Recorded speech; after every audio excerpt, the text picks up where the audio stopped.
Welcome to this episode of the Million Dollar Mastermind. I'm Larry Weidel, and before we get started, if you want to know exactly how to win again and again, go to weidelonwinning.com/webinar now to watch something I've put together for you. Now let's get going into this episode of Million Dollar Mastermind.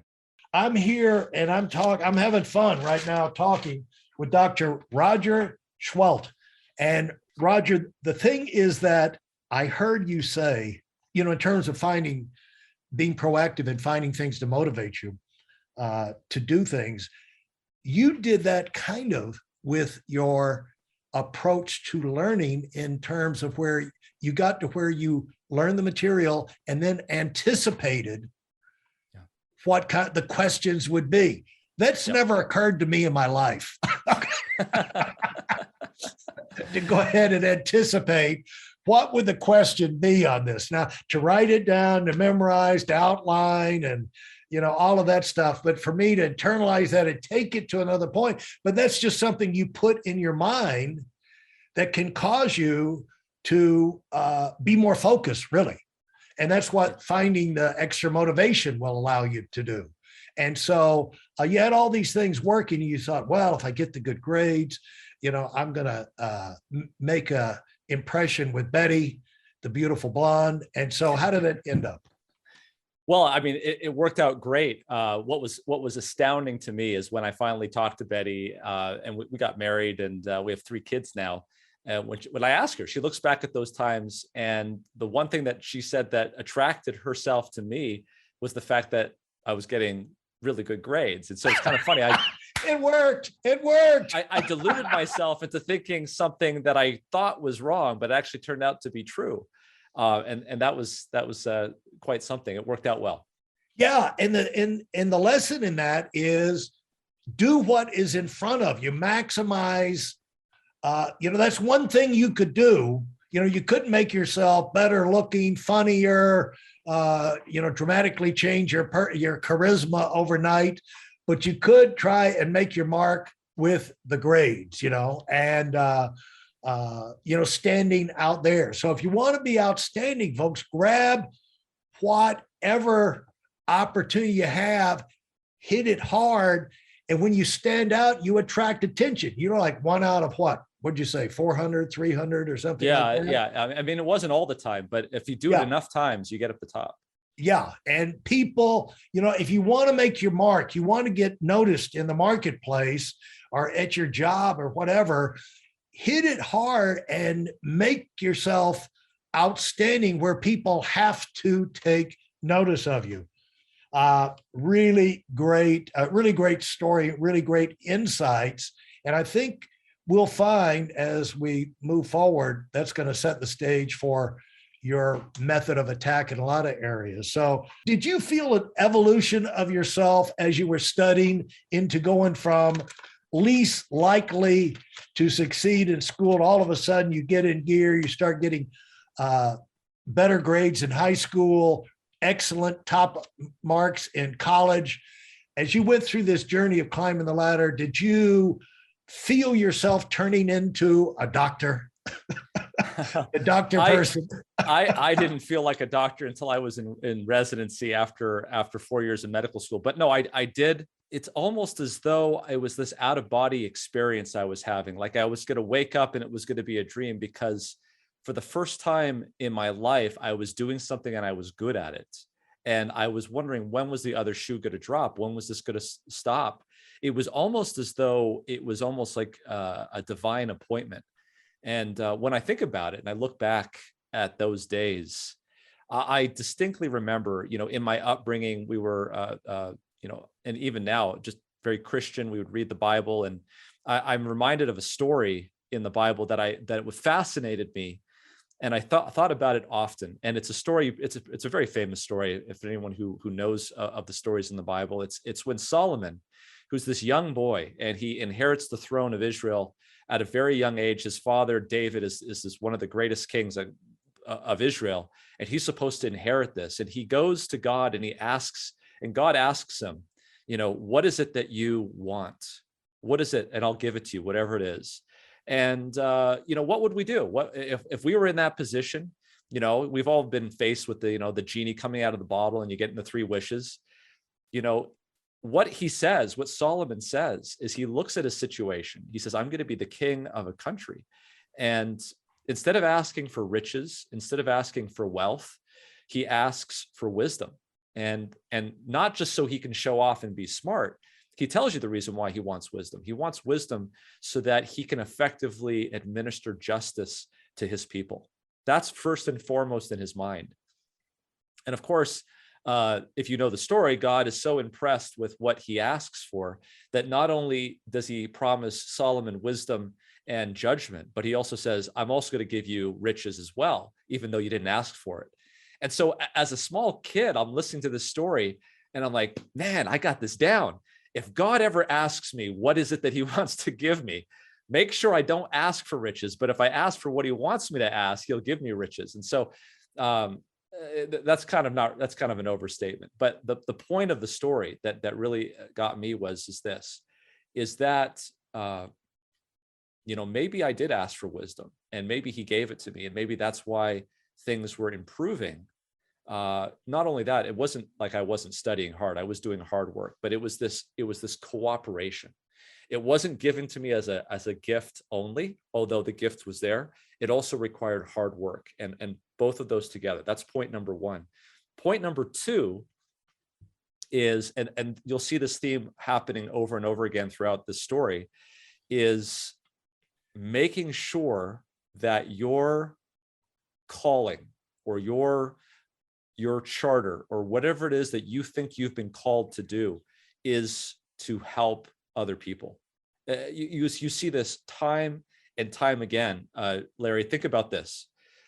Think about how easy it is to get things done when you're doing it for other people rather than when you're doing it for yourself. Imagine you're in a store, or let's say you're at a university or you're some job or whatever, and somebody comes in and they ask, hey, could I get a special parking spot? And you're like, why? Well, because it's closer and I don't want to walk as far. Okay. So then the next guy comes in and he says, hey, you know that person down the aisle there, he works really hard. Wouldn't it be cool if we got him his own parking spot? Now, who are you more likely to help get that goal? Is it somebody that you're helping to get something for somebody else, or something that you're helping to get something for that person? Obviously, you're going to be more willing to do something for somebody who's doing it for somebody else. That's something that we can all get involved with. We all feel good about that, is when we're doing something for somebody else. And I think if we all think about that, that's kind of what the service professions are all in. Well, a lot of us are in service professions, and that's what we do, whether we're in good professions or making goods or doing services. If we're doing it for somebody else, if that's what your goal is, I think the motivation to do something for that and to apply for that is much greater. Imagine a medical student studying in school. Think about this motivation. This hit me many, many times when I was in medical school. Which is a more powerful drive? Wow, I better learn this topic here in medicine because I got to do well on the test. If I don't do well on the test, I'm not going to have a job. If I don't get a job, I'm not going to get paid.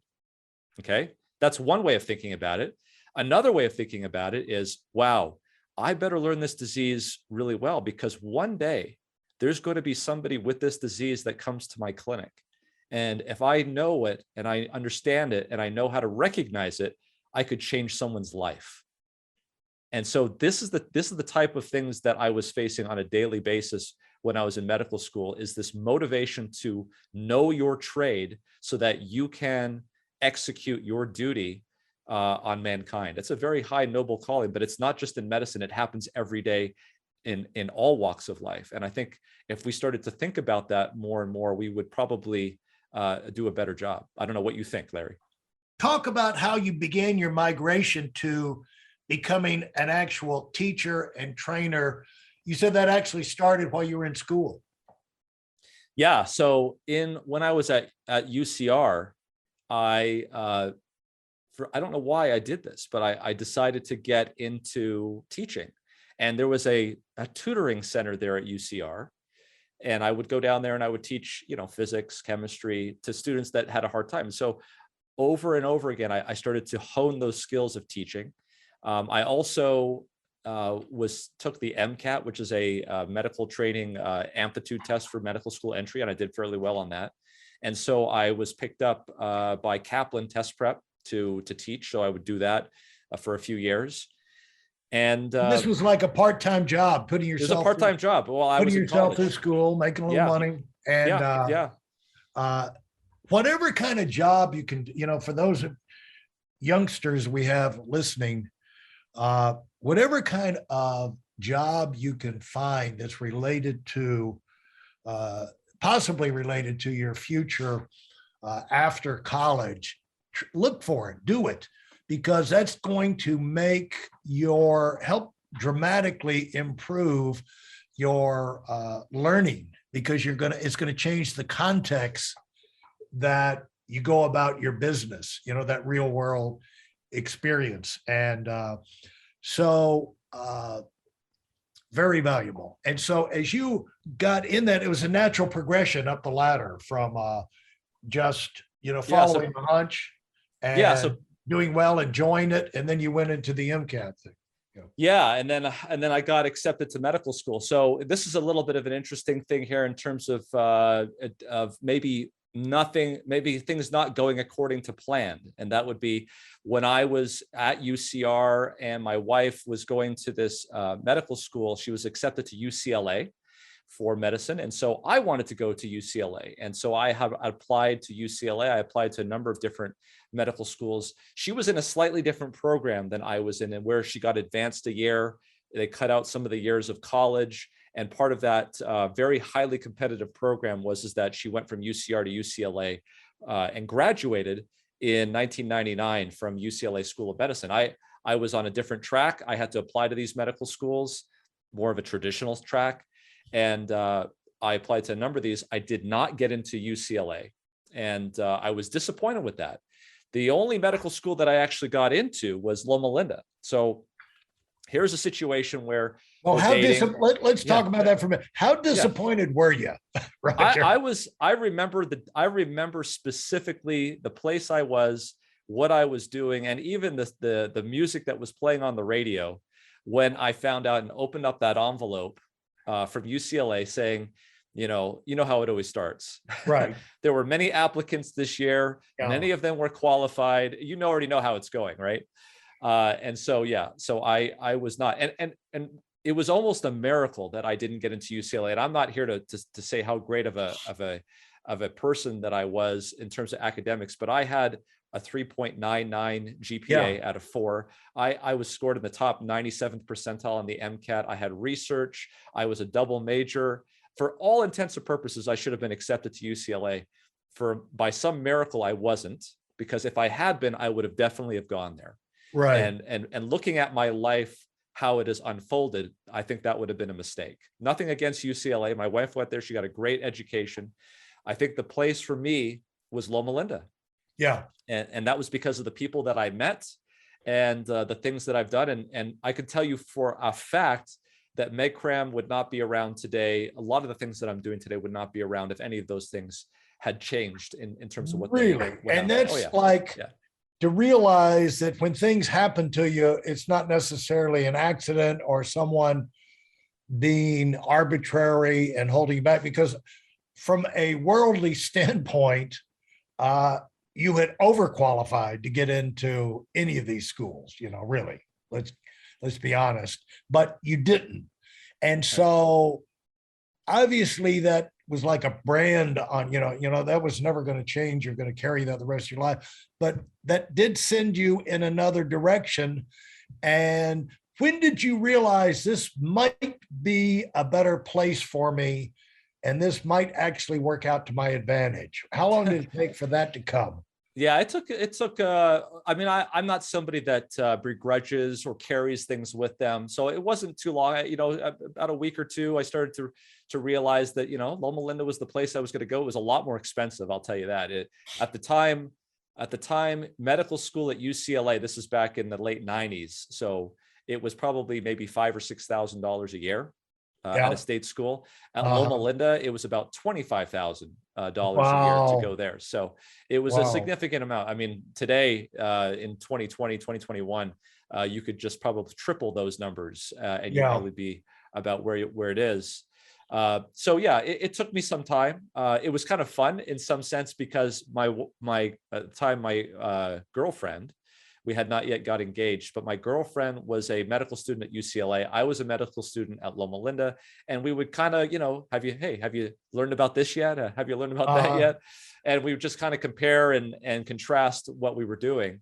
But it was an interesting time. So we would see each other on the weekends, and during the week we would study hard and immerse ourselves in our studies.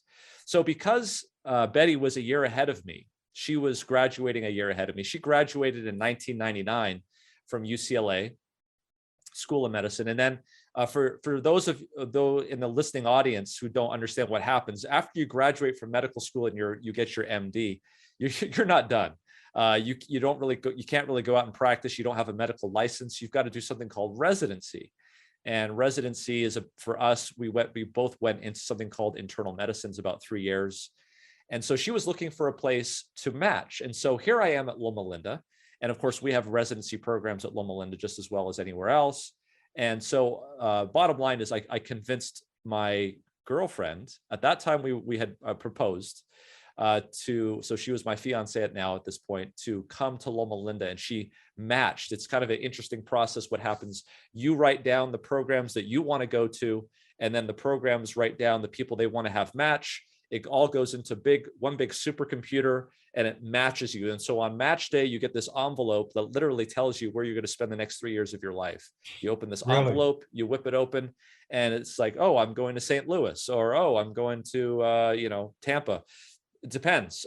You've got to rank it. They won't, if you rank a bunch of places and none of them want you, then you basically unmatched, and then you got to scramble for a match. So Wow. Betty went around, and That'd be a heck of a yeah, note after putting yeah. yourself through all of that education. But I guess it happens, huh? Hey, listen, there's a lot of information online, but there aren't a lot of people who've actually done something. In my case, I've actually built a successful business that's accrued over $5 billion in assets under management and has done well even during trying times. Now, if you want to know exactly how I've done this, go to whitelmwinning.com/webinar now. I've compressed a decade of learning into 5 short weeks just for those of you who want to give yourself an incredible advantage and are tired of waiting and watching others move up. It does. Up to 10-15% of people who go through the match don't get Wow. matched. So they've got to scramble at the last minute to some place, maybe in some area or field of practice that they don't necessarily want, at some place that they didn't think about. But this is what happens. I'm sure there's a learning point there. I mean, just Right. sometimes these things happen. Yeah. Well, so how did that end up? So she matched to Loma Linda for internal medicine, and because she ranked it very high, and we wanted to be together, I was going to be. So she spent a year of that residency at Loma Linda while I was a senior medical student, and I finished up and graduated in 2000. I matched. I also went through a match process, and I matched to the very same program. And so Betty and I were in the same program finally, and we were together. We got married when I graduated from medical school in 2000. And so we literally, in about 2 weeks' time, I moved out of my house. I went from paying for school to actually having a job as a physician, and moved out of my parents' house. You're both at Loma Linda. Loma Linda. Yeah, exactly. And that was a huge thing. I mean, that was a huge, big change. You won the lottery basically there. Yeah, I got where I wanted. Well, I also was a very and she was there too. Yeah. Right. So she was a great student. I was a great student. We both were highly sought after. So when we put Loma Linda as our top choice, it was pretty easy to get. Internal medicine is not particularly competitive. It's not like orthopedic surgery or radiology or anesthesia. So it wasn't like a miracle, but it was good. It was good that it happened. Okay. And so your teaching career is going along while all of this is happening. on it's kind of like two different tracks. Yeah. And so the teaching aspect of this is sort of contained in medicine. I mean, if you think about it, the word doctor, which is what they call us physicians, is Latin for teacher. So we're doing a lot of teaching, whether it's teaching students, teaching residents. Whenever you go to an academic center where physicians are being trained, there's teaching happening all the time, everywhere, throughout the entire institution. So the teaching aspect is almost inseparable from the practice of medicine. After doing 3 or 4 years of internal medicine, I became something called the chief resident, which means I was in charge of teaching the residents. So I had finished my residency program. I was now the chief resident, and that was at a place called Riverside County Regional Medical Center. It was in Riverside County in Southern California. And that was probably one of the most fun years of my life. I said that college would be the place I would go back to. Probably the second place would be chief residency. We got to do all the fun stuff. When these interesting cases came into the hospital, we would be on those cases. When we had to do procedures, we'd be the ones doing it. It was all the fun stuff that is in medicine that you get to do. I did that for about a year. And then I went back to school, this time to learn pulmonary and critical care. So and that was another 3 years. So we're talking after medical school, which is 4 years, 3 years of internal medicine, a year of chief residency, and another 3 years of pulmonary and critical care. So about 7 years. What gives you that desire to punish yourself like that? Well, okay. That's something I can't relate to. Like a friend of, let's see, a friend of mine who's from out in Aspen had his daughter grew up, she's a brainiac. She went to Brown University or something. And she had this statement she made. She told him like her freshman or sophomore years, like, I can't wait. Something about loving studying and couldn't wait to, that's the most fun thing she did. I was like, that's a statement I could never imagine coming out of mine or my boy's mouth ever, but, well, it's not like it's a vow of, it's not like it's a vow of poverty or anything. You are getting paid a pittance there while you're in school. Called residency, and it was about $40,000 or $50,000 a year. So it was enough to get by and pay the interest on the loans. But the point is that when I was in residency, okay, so when I was an internal medicine resident, you realize that you can just stop your training there and become an internist or become a primary care physician or become a hospitalist, or you can subspecialize and become a kidney doctor or become a heart doctor or become a lung doctor like I became. One of the rotations that I was doing during that internal medicine year, those 3 years after medical school, involved critical care ICU work. And my attending, by the name of Diane Lim, she was probably the most enthusiastic, and there was a host of others. Don't get me wrong, there was a host of other people that were very influential, Phil Gold and a number of other people in the department. But she in particular, she was a young, recent graduate of pulmonary and critical care, and she brought to the table an enthusiasm and a thirst for knowledge that was rarely seen. We would often say that she could change lives with the flick of her wrist. She was that type of personality, and there, you meet these type of people in life. Yeah. People ask me, why did you go into pulmonary critical care? It's not because I like studying about the lungs, although they are interesting. It's like everything else in life. It's who you happen to be with, and who's your friends, and what's the influence that they have on you. Right. And so let's talk about, to kind of summarize what this ladder, what you've done such a great job of explaining, is the ladder you've got to go through, where you go through the ladder of experience, building, paying a price as you move up in business through a corporate ladder or an entrepreneurial type thing. But so much of the ladder climbing that doctors have to do is educational, to kind of position themselves for where they want to go.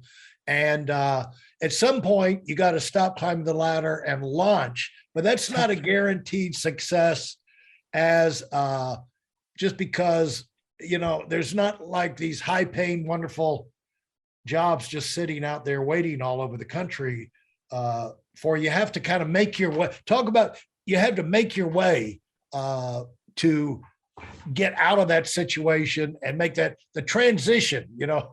Yes. So when you're done your education, now what do you do? All right. Life is not just all education. So at the end of my training, I had options. I had job options that were there. There was a job option at a Kaiser, and Kaiser is a big hospital system. I look at it as a big machine with a lot of gears and cogs. And so if you wanted to be a one of those cogs on the gear wheel, where you basically show up at 9, come back at 5, it's a huge system. You're going to be one of these people that are basically one of the moving parts of a very large system. Or you could become a part of a entrepreneurial type of deal where, you know, if you want to put in a little bit more time, you want to put in a little bit more resources, a little bit more elbow grit, entrepreneurial spirit, then you could go join a medical group that's owned by the physicians as well, and do that. And so I had that debate, you know, with my wife and I for a long time, for a good month or two, where we just decided to say, what is best for us? Because on one side, maybe the upside financially is not there, but you're going to have more free time on the weekend. You're not going to be asked to do things because it's a bigger system. Or do I go in and say, I'm going to work, you know, a little bit harder, maybe a little bit less time, maybe a little bit more call, but the financial upside is greater, and maybe a little bit more autonomy, right? Because you don't have Well, to that's get the thing about, yeah. it seemed like you would have developed after all this studying and all of this restricting and putting yourself in a straight jacket of discipline of attending class, learning thing, pouring this information in your head, pouring it out on the test, you know, just continuing to stack information into that poor little brain. You have, reaching saturation point of Right. terms and connections and everything. At some point, it seems like you want to break out and have some freedom in your life. Yeah. Does that build, or I guess with certain people, it either dulls, that process either dulls their entrepreneurial independent streak, or it makes it grow to where I got to get out of this thing and I'll pay any price to be my own boss. Yeah, it's true. And I ultimately chose to go the more independent entrepreneurial route. And I'm glad that I did, because I think in that environment, something like MedCram, which we'll talk about, was able to flourish. But I'll tell you, Larry, you may have seen this as well, and we're certainly seeing it in the medical field, that it's not to pigeonhole individuals, but it's becoming a generational type of thing. So people, the baby boomer, the Gen Xer, perhaps to some degree, were more maybe tending towards the entrepreneurial, more independent type of thing. And now what we're seeing with more millennials is they value, instead of that, they value the possibility of owning equity in a company or a monetary upside. What actually interests them more is, freedom, lifestyle, those types of things. And of course, freedom and lifestyle was almost non-existent in the old days when you had the medical teams. I mean, those doctors would work incessantly, hours and hours. That was their job. That was their life. And that type of a physician experience is now sort of kind of going away. It's becoming more of a 9-to-5 type of job now for physicians, because that's the type of roles that the people who are coming into those roles want to actually have. Now explain that, where you say it's disappearing, but the millennials want it. The No, freedom. it's the millennials want lifestyle.